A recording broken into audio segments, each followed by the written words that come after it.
The Honourable the Member for Stephenville Port-au-Port. Thank you, Madam Chair, and it's with great pleasure I rise to speak about the Stephenville Airport, of course, being the member for Stephenville Port-au-Port.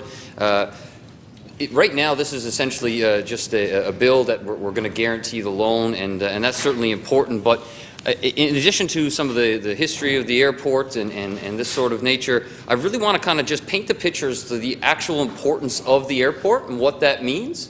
The airport in Stephenville is not just for Stephenville. It is a provincial asset. Okay, the airport in Stephenville supplements all of the air traffic across the province every single day.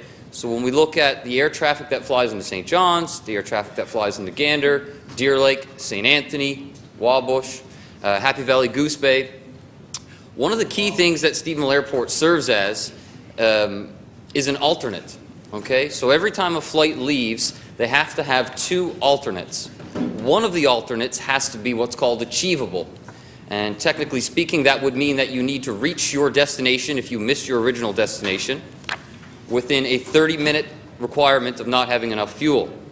So Stephenville is frequently used as an alternate. And one of the things that is hard, that people don't realize, but we see it in Stephenville because I've met with the board, I know the staff quite well, is when fog rolls in St. John's, which happens, let's be honest, quite often, okay?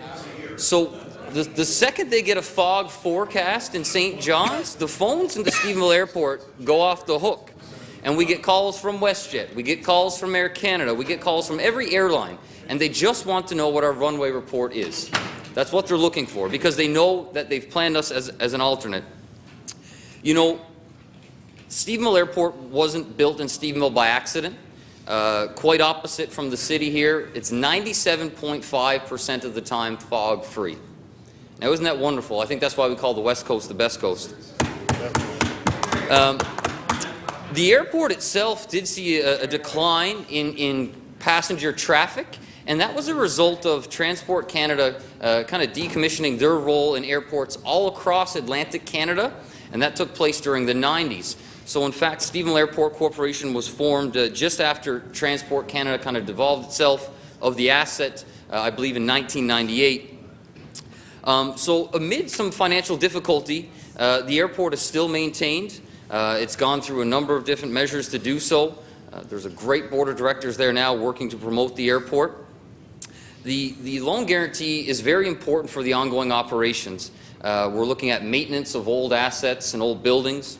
Just had brand new lighting system for the runway and the tarmac. Just bringing everything up to technological standards of today. Transport Canada regulations right now with respect to security, the ever-evolving technology with runway reporting, and so on and so forth. So again, when we look at Stephenville, we have to look at it as a provincial asset, as I said, with weather alone. And in order to be a provincial asset, we need to be a 24/7 operation in Stephenville. And currently we are. But let me tell you, that certainly presents some financial challenges. Last year, Stephenville was on record as the snowiest municipality in the country, with some close to 7 to 9 feet of snow that fell last year. It was between Stephenville and Deer Lake in terms of the highest snowfalls in the country. So you can imagine clearing a 10,000-foot runway every day for the entire winter, consistently. The cost of such is quite high, and when you don't have commercial traffic flying in regularly, it's hard to support your efforts when you're looking at raising revenue. But they still manage to survive, and importantly so, we do have some commercial traffic, and I'll get to that in a moment, and I am cognizant of time as well. But what I want to point out is perhaps something that's also not often talked about, and that's medevac. Okay? And so Stephenville serves the entire southwest coast when we look at medical emergencies and medevac. Okay? I'll just give you an idea in terms of some of the numbers. And these are airlifted air ambulance to St. John's. Okay? In 2012, we had 77 medevacs from Stephenville Airport to St. John's. In 2013, we had 81 medevacs. 2014, seen that number jump to 96 medevacs. 2015 had 132 medical evacuations from Stephenville Airport to St. John's.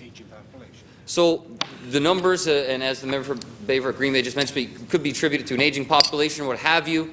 But in any event, when you look at strategically being positioned on the West Coast, we support anyone that may be involved in a medical emergency in Burgeo, Port-aux-Basques, Cape St. George. We're talking an hour away. So Stephenville is strategically located for these medical evacuations in the event that anybody else on the southwest coast would have to travel an additional 136 kilometers to Deer Lake. So Stephenville is there, so that is not an option, because when you're looking at medical emergencies, let's face it, emergency speaks for itself. What's interesting is that I just spoke with the day-to-day operations manager just yesterday, and today is May 10th. In the month of May, they've had 8 medical evacuations from Stephenville. So in terms of it being important, and in terms of it, the ongoing operation of the airport, it certainly speaks volumes when you're talking about saving lives. There's no doubt about it. Stephenville Airport also serves as with the alternate designation, and it handles some of the traffic that other airports can't handle. And while Stephenville is comparable in size to Gander, and when you look at individuals making their flight plans and choosing an alternate site, and Stephenville and Gander are very similar in terms of the size and capacity, but there's often times, again, where your weather comes into play, and when the weather is bad in St. John's, it can quite frequently be bad in Gander.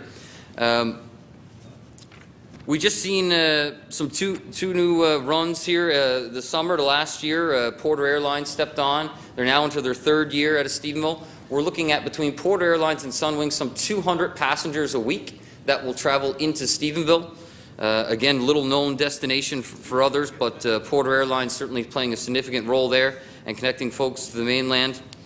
The other assets at the Stephenville Airport, and the member from Mount Pearl North made some great suggestions, and in fact some of them are actually being done right now. The Marine Institute CERT team, that's the Safety Emergency Response Team, so that's firefighting training, and that happens at Stephenville Airport right now, so the Marine Institute is actively involved in that, and they certainly play a role. NAV Canada is there with a contract with respect to the weather. And there's other things they're looking at doing in terms of enhancing their operation, so we can certainly be achievable in terms of generating our own revenue and try and move away from a loan guarantee situation. But the commercial spaces are also used. Emira is using it right now with respect to their efforts with the Maritime Link. They're using commercial office space there. Atlantic Minerals as well is using office space there. And there's certainly a number of avenues being explored with respect to military traffic as well. In fact, and the member from Mount Pearl North also mentioned about the Department of National Defence. Interesting to note as well, there was a report commissioned in 2011 by the Department of National Defence, and it specifically referenced that it was looking at moving 2 Hercules aircraft from Greenwood, Nova Scotia to Stephenville. And the idea being to improve search and rescue response times throughout Atlantic Canada and the north. So you can imagine if you just take Stephenville on a map and you drew a circle, it's strategically located. So while the operation is now in Greenwood, Nova Scotia, the idea was just to supplement their operations by putting aircraft there. So I've actively had that conversation with our Member of Parliament, Goody Hutchings, and I'll certainly continue to further that dialogue as we look at expanding potential and opportunities for Stephenville Airport. With that said, again, my time is getting short. I could go on all day. But it is a very important, it is a provincial asset. Again, it certainly supplements all of the other airports across the province. It's there certainly for safety, and there's other operations as well, as I said, with respect to our commercial air traffic and our military air traffic, and they're going to explore those avenues.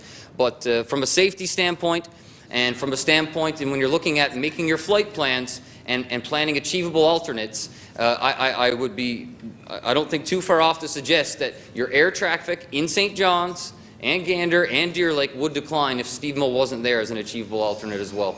And with that said, Madam Speaker, I'll thank you for the opportunity to speak to Bill 26, and I'll let the other opposition take over. Thank you.